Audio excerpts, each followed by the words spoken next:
Imagine what would happen here in North Dakota and Minnesota if the railroads just shut down. BNSF is no longer operating. Amtrak, these railroads are threatening that they will shut down if a regulation called positive train control does not get extended very, very soon. With us again in this segment, Congressman Kevin Cramer. Congressman, you obviously know from being with the PSC how vital the railroads are. From what I've researched, the U.S. Senate now has voted twice to extend the 3-year extension for the railroads. The U.S. House has not taken this up. Are you guys going to get this done and extend this to keep the railroads running?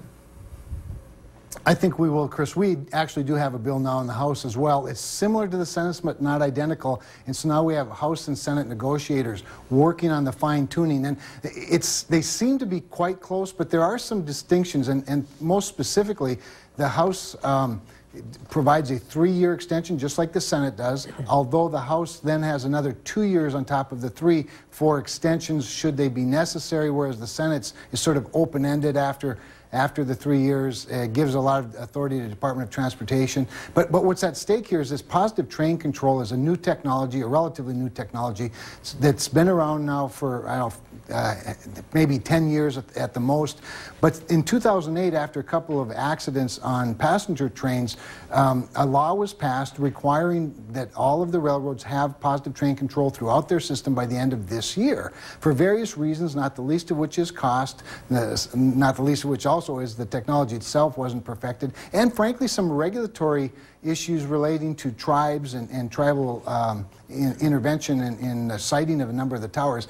Railroads haven't been able to get it done by the end of this year. And this is specific, Chris, for passengers and then toxic trains that carry toxic chemicals such as Bakken crude, anhydrous ammonia, chlorine for municipalities and things like that. So many of those products wouldn't be able to move at all if there's not an extension of the right. Of the I mean, they're saying, hey, we will shut down, and as you know, that could just wreak mayhem, obviously, across the Midwest. So quickly, you say there's a bill in the House. What percent of certainty? Are you 80%, 90% certain this thing's going to get done? And if so, by when specifically? Yeah, I'm sure it'll get done by the end of this year. It has to get done by December 31st. That's when the act expires. You can't expect the railroads to continue beyond that because the Federal Railroad Administration is bound by law, of course, to enforce Congressman, this law. what the railroad executives are saying is, hey, you got to get this done soon because we're making up our contracts now, obviously, for spring and whatnot, and we're not going to take on any contracts if you guys don't get this done ASAP.